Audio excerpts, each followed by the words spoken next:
पूजनीय दादाजी की बचपन के कुछ क्षण आ गए याद याद में बताता हूँ। 19 अक्टूबर 1920 दादाजी का जन्मदिन। अश्विन शुद्ध सप्तमी में दादाजी का जन्म हुआ था।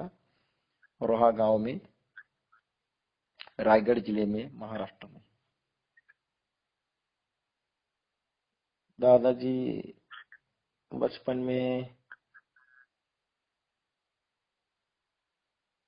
स्कूल जाते थे तो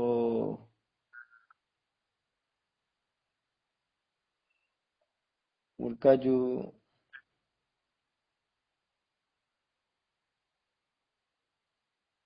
स्कूल में लेके जाते थे दफ्तर की बैग, उसमें हम जिस पर लिखते हैं उस पे उसको पाटी कहते हैं हमारे यहाँ। तो पेंसिल से लिखा जाता है, खड़ू से लिखा जाता है, पेंसिल से लिखा दी जाती है। तो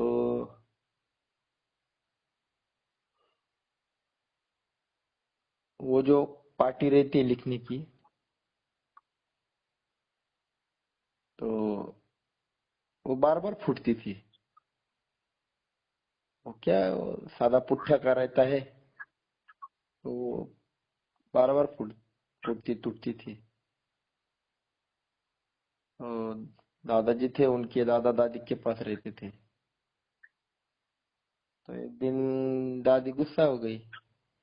बोले, "अरे कितनी पांडुरंग, तुझे कितनी बार ये लाके देने का, ये पार्टी तू हर बार फोड़ के लाता है, कितनी बार लाके देने का, फिर लिखने को कुछ रहता नहीं है ना, तो संभलना।"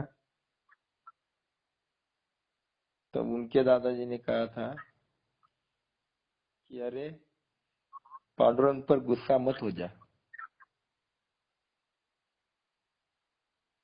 वो आगे जाकर इतना बड़ा होने वाला है कि वो बोलेगा और लोग लिखेंगे, उसको लिखने की जरूरत नहीं है। तो उनके दादाजी ने उनके बारे में ये भविष्यवाणी की थी कि ये बोलेगा और लोग, लाखों लोग ये लिखेंगे। सच में ऐसा ही हुआ। दादाजी आज भी देखो, दादाजी प्रवचन करते हैं और लोग लिखते हैं। ये टैलेंट उनके दादाजी ने पहचाना था।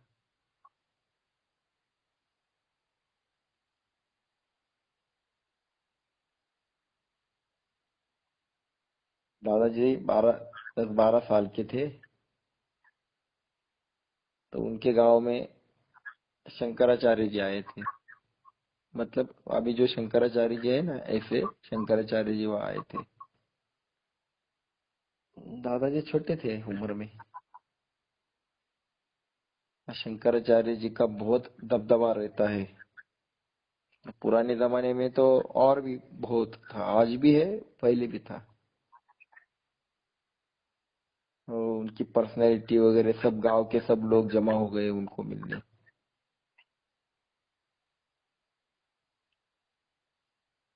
तब इतने भीड़ में ये छोटा सा पांडुरंग खड़ा हो गया और शंकराचार्य जी के सामने शंकराचार्य जी ने क्या काम करना चाहिए संस्कृति का, श्रीमदाद्य शंकराचार्य जी ने क्या काम दिया है और शंकराचार्य ने क्या काम करना चाहिए आज के, ये इतने निर्भीड़ वाणी से बोलना शुरू कर दिया।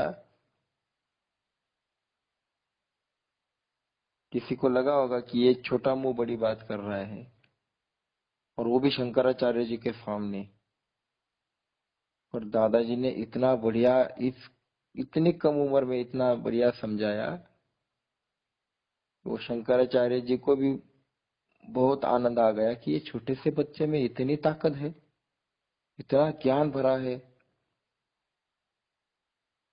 उन्होंने नजदीक बुलाया और उनको आशीर्वाद दे दिया। मतलब देखो, दादाजी बचपन से कभी डरते नहीं थे। डर उनके मन में ही नहीं था।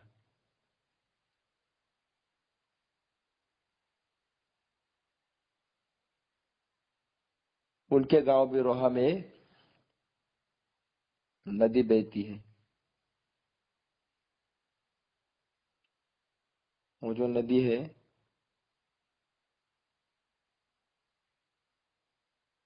वो एक तो वो कोकण भाग है हमारे महाराष्ट्र का। और कोकण भाग ऐसा है कि जहाँ बारिश शुरू हो जाती है तो रुकने का नाम नहीं लेती है, इतनी भयानक बारिश रहती है।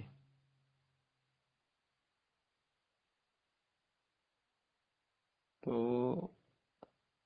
वो नदी जो है, उसका पानी जो है, उसको इतनी बाढ़ आती है। बारिश के दिनों में इतनी बाढ़ आती है कि उसका पानी लाल लाल लाल लाल, क्योंकि लाल मिट्टी वहां की, रौद्र रूप लेती है वो नदी।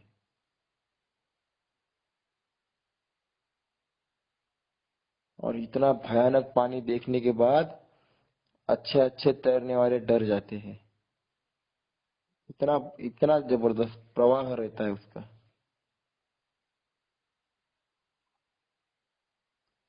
तो ये पांडुरंग, छोटे पांडुरंग, बचपन में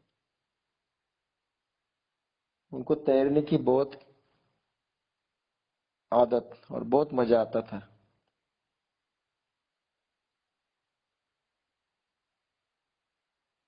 तो ये पानी देखकर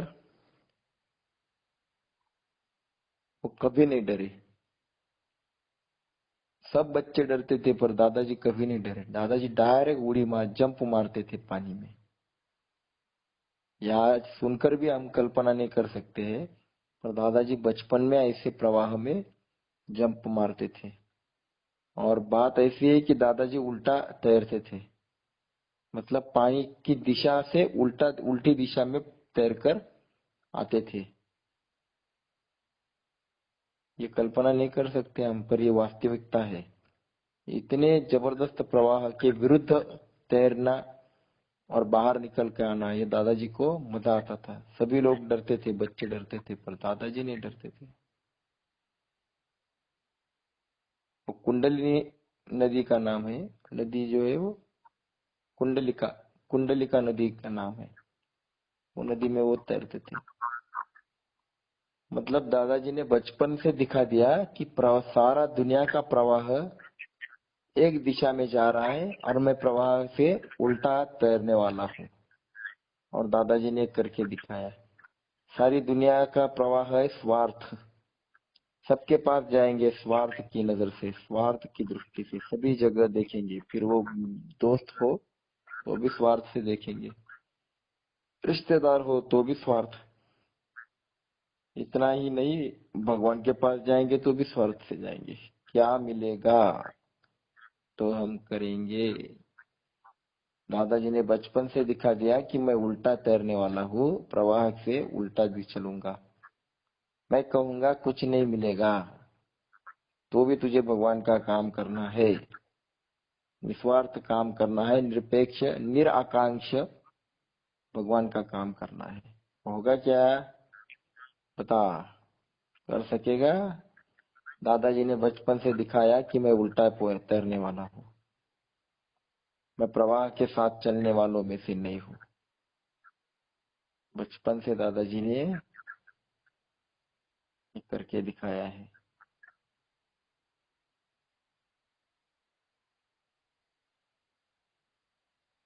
इसलिए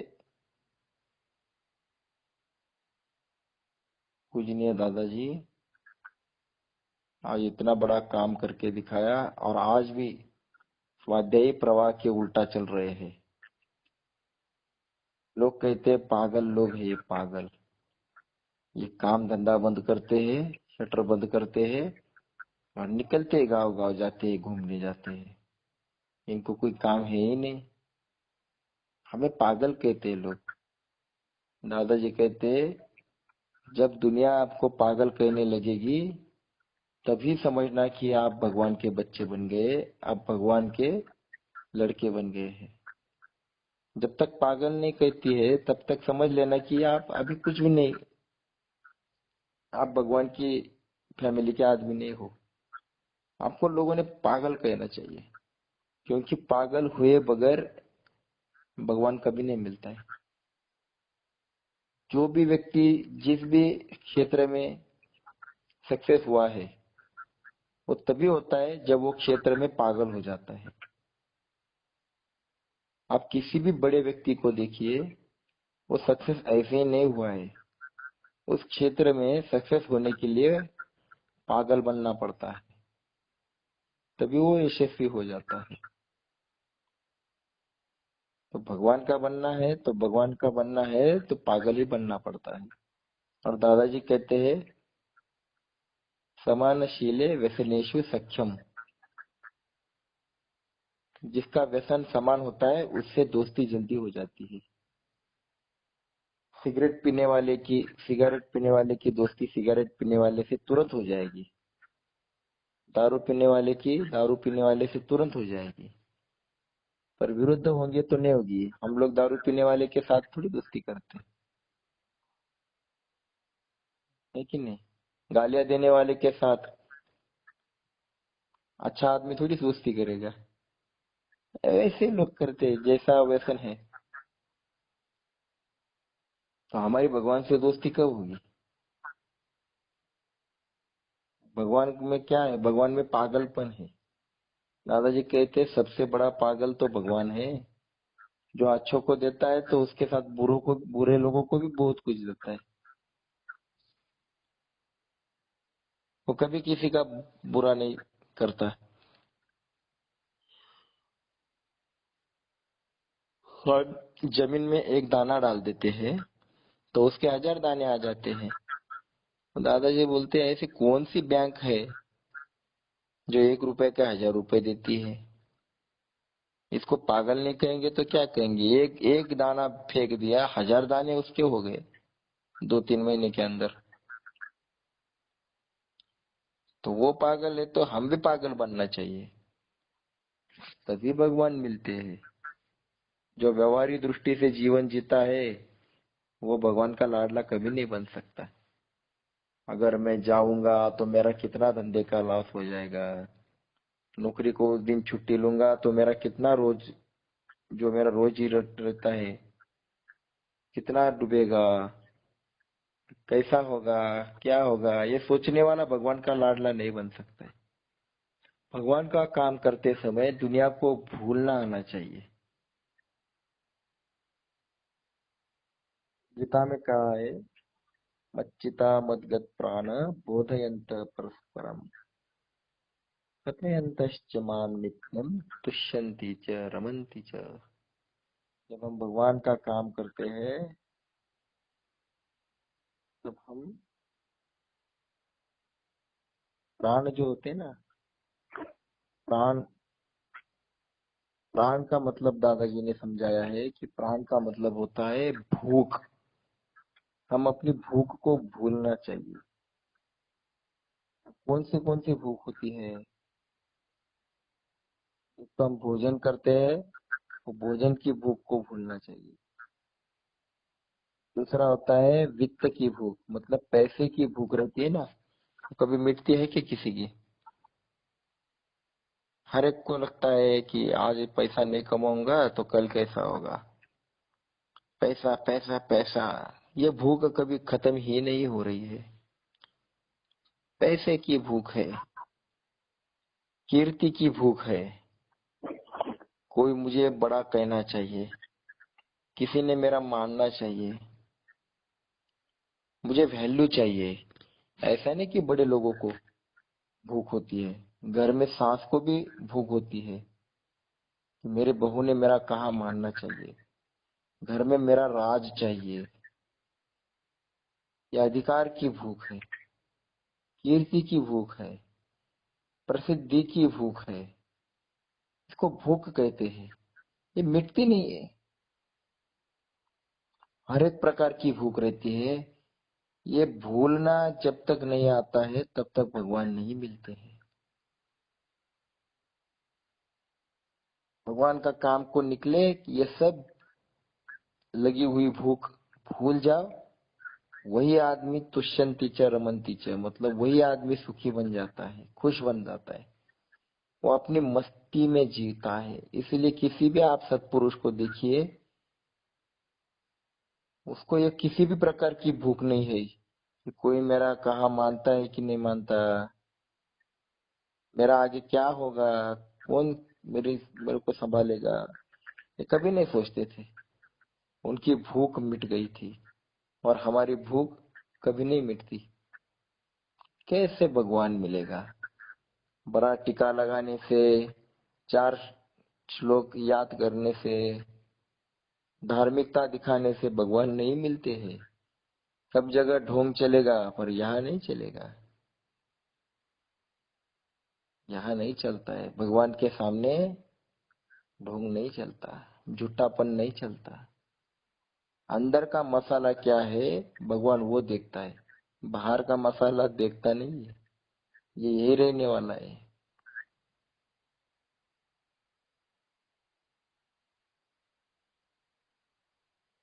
दादाजी कहते हैं कि आज की दुनिया एक भ्रम में जी रही है।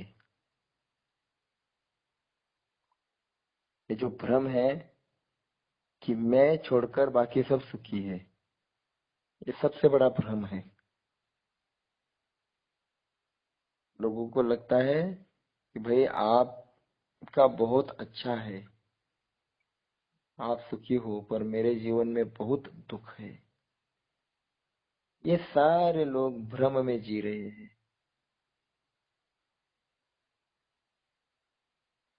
दादाजी एक कहानी बताते हैं।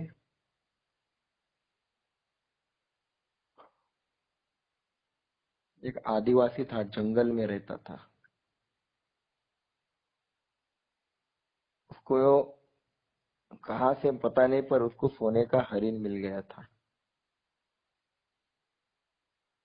पूरा हरिन सोने का था। तो जंगल में रहने वाला, झोपड़ी में रहने वाला आदिवासी के पास सोने का हरिन, ये बात सुनकर राजा के मन में चल बिचल होने लगा कि अरे, मैं इतना बड़ा राजा हूँ, सब कुछ मेरे पास है, पर सोने का हरिन मेरे पास नहीं है, आदिवासी के पास है। चलो मैं उसको लेकर आऊंगा। तो एक दिन राजा ने तय किया, मैं अकेला जाऊंगा और सोने का हरिन लेकर आऊंगा।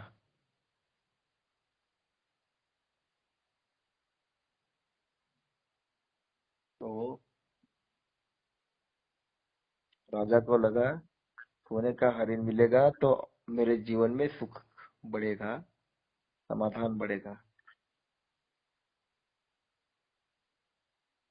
ये उसका भ्रम था कि आदिवासी सुखी होगा क्योंकि उसके पास सोने का हरिन है। तो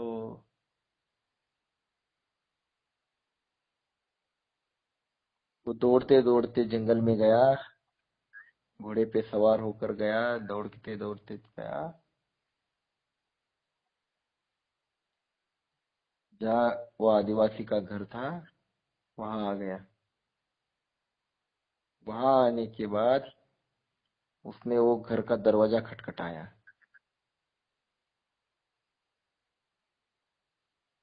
तब अंदर से आवाज आई। वो आदिवासी की पत्नी थी। उसने बोला कौन है? राजा बोला दरवाजा खोलो, मैं राजा हूँ। तो उसने कहा अरे आप आए हो? बोला हाँ। बोला आदिवासी जो है वो कहाँ है, आपका पति कहाँ है? तो बोली वो तो राजा के पास गया है। वो 3 दिन से बोले हमने खाना नहीं खाया है, हमारे पास खाने को कुछ नहीं है।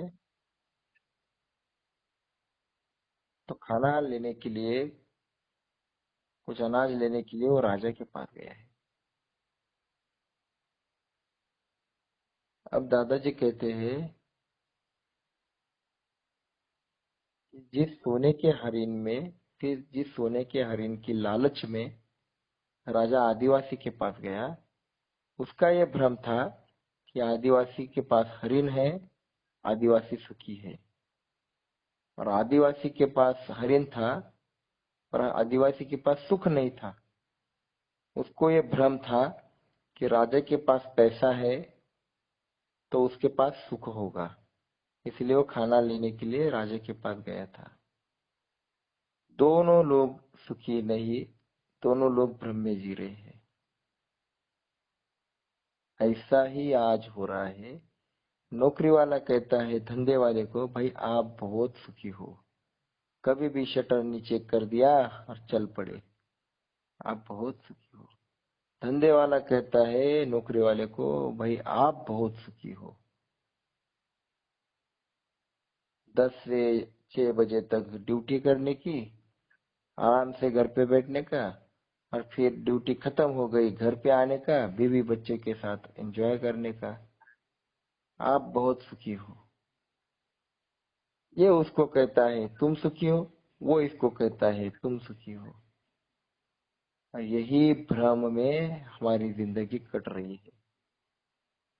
इसीलिए दादाजी कहते हैं भ्रम में मत रहो, जो मिला उसको अपना मानो, अपने कर्म से मिला है, और भगवान का शुक्रिया अदा करो,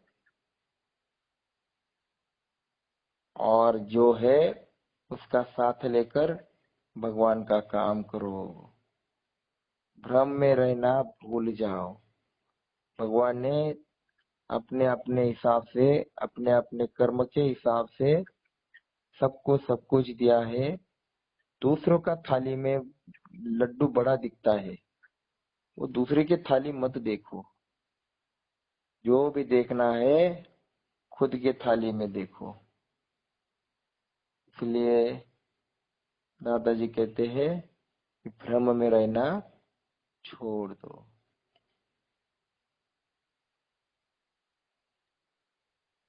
इसलिए भगवान का काम करना है तो मैं कर पाऊंगा क्या?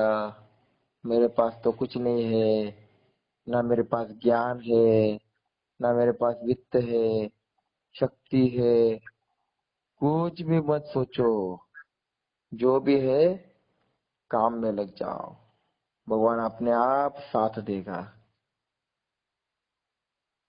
जो काम करते हैं उनको भगवान साथ देता है। अरे जब दादाजी ने काम शुरू किया तब तो एक भी आदमी नहीं था साथ देने के लिए। लोग तो हंसते थे, बोलते थे पागल हो गए, सारी दुनिया तो खुद का सोच रही है और ये निस्वार्थता की बात करते हैं, कौन हमारा साथ देगा? दादाजी तो कहते हैं पहले 5 साल मुझे किसी ने साथ नहीं दिया, किसी ने भी नहीं। सोचो 5 साल छोटी छोटा समय नहीं है। 5 साल कोई साथ नहीं देता है, ये इतना बड़ा समय है। तो दादाजी ने कितना संयम रखा होगा, दादाजी के भगवान के ऊपर कितनी श्रद्धा होगी। ये आसान बात नहीं है। आज हम लोग 1 महीना भी काम नहीं करते हैं, हमको कोई भी साथ नहीं देता है, हमारा रोना चालू हो जाता है।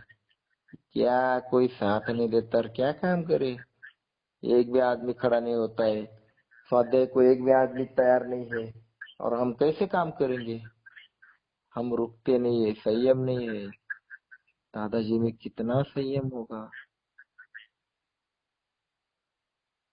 जब दादाजी माधव बाग पाठशाला नाम का जो मुंबई में है, जहाँ से दादाजी ने प्रवचन करना शुरू कर दिया,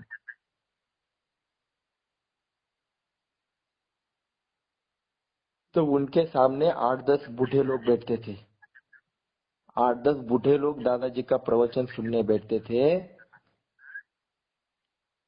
तो उनके जो मास्टर थे जिन्होंने उनको सिखाया, उनको दादाजी का टैलेंट मालूम था।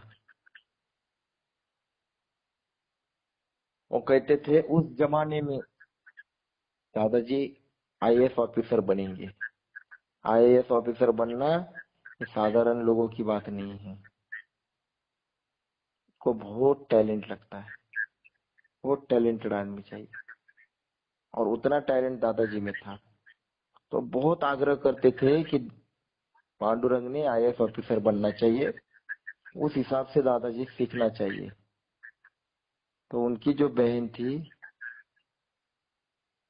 वो दादाजी को कहती थी, बचपन में बहुत प्यार करती थी दादाजी, तो कहती थी तुम्हें आईएएस ऑफिसर बनना है, बाकी कुछ नहीं करना है। अब इतने छोटे पांडुरंग वो कहते थे कि मुझे आईएएस ऑफिसर नहीं बनना है, मुझे भगवान का काम करना है। ये कहाँ से आई है बुद्धिमत्ता, सोचने की समझ में ही नहीं आता। जिस उम्र में खिलौने और मिठाइयों में ध्यान रहता है, उस उम्र में दादाजी भगवान के बारे में सोचते थे, ये कमाल की बात नहीं है। तो उसकी बहन ने कहा, दादाजी की बहन ने कहा था कि तुमको आईएएस ऑफिसर ही बनना है और वहां एडमिशन लेना है। तब दादाजी बहुत निग्रही थे। एक बार जब दादाजी ने बोले ना कि मैं ऐसा करूंगा, तो भगवान भी उनके मन की बात बदल नहीं पाते, बहुत सोचकर निर्णय लेते हैं। तो बचपन में लिया हुआ निर्णय था, जब हम कहते हैं वो अकल भी नहीं रहती है, तब दादाजी ने कहा कि मैं संस्कृति का काम जहाँ सिखाते हैं वहां एडमिशन लूंगा, आईएएस ऑफिसर नहीं बनूंगा। तब उनकी जो बहन थी वो बोली कि मैं खाना ही नहीं खाऊंगी अगर तू मेरा निर्णय नहीं बदलेगा। तो दादाजी बोले कोई बात नहीं। तो उनकी बहन ने 3 दिन निर्जला उपवास किया, कुछ भी नहीं खाया, कुछ भी नहीं पिया। बोली नहीं, मैं खाऊंगी ही नहीं, पांडुरंग को मेरा सुनना पड़ेगा। इसे प्यार कहते हैं। प्यार की वजह से खाना नहीं खाई, पानी नहीं पिया, बोली मर जाऊंगी, पर दादाजी को निर्णय बदलना पड़ेगा। तभी भी दादाजी ने निर्णय नहीं बदला। तब उनके माँ बाप ने उसकी समझुत निकाली, उसको समझाया, बहन को, बेटा वो जो कर रहा है वो सही कर रहा है, उसको समझाया। तब जाके उन्होंने अपना उपवास तोड़ा, पर दादाजी ने निर्णय नहीं बदला। एक बार दादाजी जो बात बोलते हैं ना, वो करके ही दिखाते हैं। तो उनके मास्टर, जब वो दादाजी 8-10 बूढ़ों के सामने वेद उपनिषदों की बातें करते थे, तब उनके मास्टर को बहुत गुस्सा आता था। वो दादाजी को कहते थे, you are waste of your energy, आप अपनी शक्ति को लॉस कर रहे हो, वेस्ट ऑफ योर टाइम, आप अपनी जिंदगी का वक्त खराब कर रहे हो। आपको सुनहरा मौका है कि आप बहुत बड़ी लेवल पे जा सकते हो, बहुत पैसा कमा सकते हो। और दादाजी ने कभी उनकी बात नहीं मानी। दादाजी कहते हैं, मैं जो जिनको सुना रहा हूँ, मैं भगवान को खुश करने के लिए सुना रहा हूँ, लोगों को खुश करने के लिए नहीं। मेरे सामने बूढ़े हैं कि युवा बैठे हैं, वो नहीं मैं देखता, मैं इतना ही देखता हूँ कि भगवान मेरी बात सुन रहे हैं। तो उन्होंने कभी अपने टीचर की बात नहीं मानी। क्यों? क्योंकि वो कहते थे आईएएस ऑफिसर बनने से अच्छा है मैं भगवान का लाडला बनूं। बूढ़े लोग हो या कौन हो। उसके बाद जैसे जैसे दादाजी बोलना चालू किया, युवाओं की संख्या बढ़ने लगी, क्योंकि दादाजी के वाणी में शक्ति उतनी थी, युवा खींचते चले आ गए। और धीरे धीरे बहुत बड़ा काम होने लगा। जो आज आप देख रहे हैं, पूरी दुनिया में स्वाध्यायी शांति से काम कर रहा है, बिना ढिंडोरा पीटे, बिना मीडिया का सहारा लिए। दुनिया का एक ही कार्य ऐसा है जो बहुत शांति से चल रहा है। लोगों को मालूम भी नहीं कि लाखों लोग ये काम कर रहे हैं, गांव गांव में जा रहे हैं, और किसी को पता तक नहीं है। क्योंकि दादाजी कहते हैं, तुम जो काम कर रहे हो वो भगवान देख रहा है ना। अगर भगवान देख रहा है तो तुमको दुनिया को क्यों दिखाना है, क्या जरूरत है। अरे दुनिया जो है आज आपको कंधे पे लेगी, बोलेगी बहुत अच्छा आदमी है, कल पटक देगी। या ऐसी दुनिया है। आप कितना भी दुनिया के लिए करो, दुनिया आपको तकलीफ ही देने वाली है। क्यों उसके पीछे पड़ते हो, क्यों दिखाते हो कि देखो मैं कितना बड़ा काम कर रहा हूँ। इतना बड़ा काम कर रहा हूँ, ये भगवान को दिखाओ, दुनिया को मत दिखाओ। दुनिया को अपने आप पता चल जाएगा, क्योंकि जो काम करता है उसके काम को भगवान बढ़ाता है और लोगों तक पहुंचाता है। इसलिए दादाजी कहते हैं, दुनिया को अपना बनाने से अच्छा है भगवान को अपना बनाओ, दुनिया अपने आप अपनी बन जाएगी। अनुकूले जगन्नाथे अनुकूले जगत्त्रयम्, सानुकूले जगन्नाथे अनुकूले जगन्नाथे सानुकूले जगत्त्रयम्, प्रतिकूले जगन्नाथे प्रतिकूले जगत्त्रयम्। भगवान को अनुकूल बनाओगे तो दुनिया अनुकूल बन जाएगी, और भगवान अगर प्रतिकूल है तो सारी दुनिया आपके खिलाफ हो जाएगी। इसलिए दादाजी कहते हैं, भगवान को अनुकूल बनाओ, मतलब अपना बनाओ, सारी दुनिया आपका मानने लगेगी। और दुनिया के पीछे पड़ोगे तो दुनिया आपकी बात कभी नहीं मानेगी। इसलिए अनुकूल बनाना है तो भगवान को बनाओ। आप जो भी छोटा मोटा काम करते हो उसका ढिंढोरा पीटने की जरूरत नहीं है। भगवान सब जगह है, हृदय में बैठा है। सर्वस्य चाहम हृदय सन्निविष्टा। वो देख रहा है और वो लिख रहा है। वो वही कर्म लिखता है जो निस्वार्थ किए गए हैं।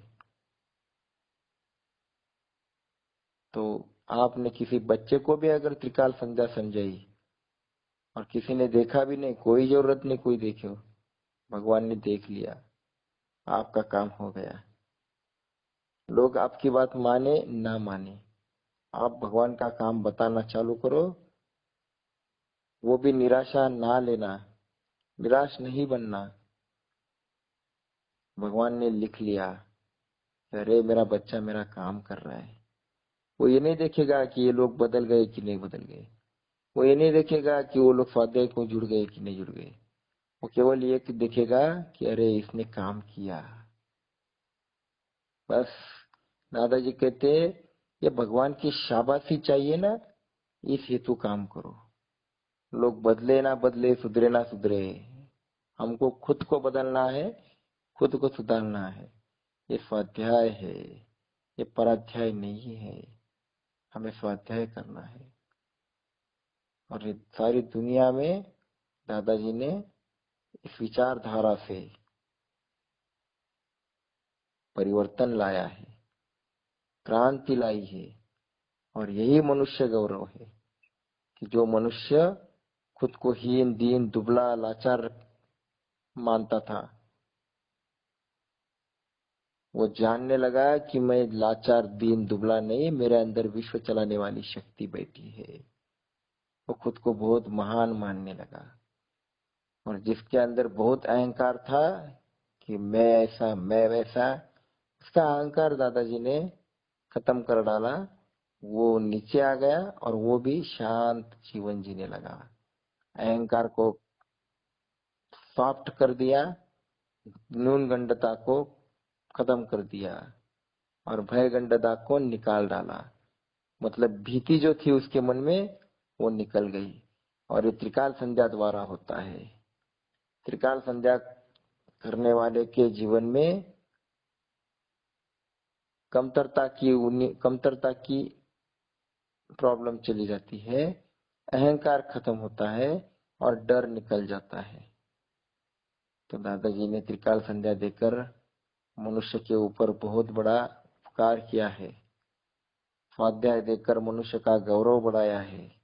तो ऐसे पूजनीय दादाजी को हम आज वंदन करते हैं और दादाजी को हम वचन देते हैं कि हम त्रिकाल संध्या रोज करेंगे और भगवान का काम करेंगे। दादाजी हमें आशीर्वाद दे दो।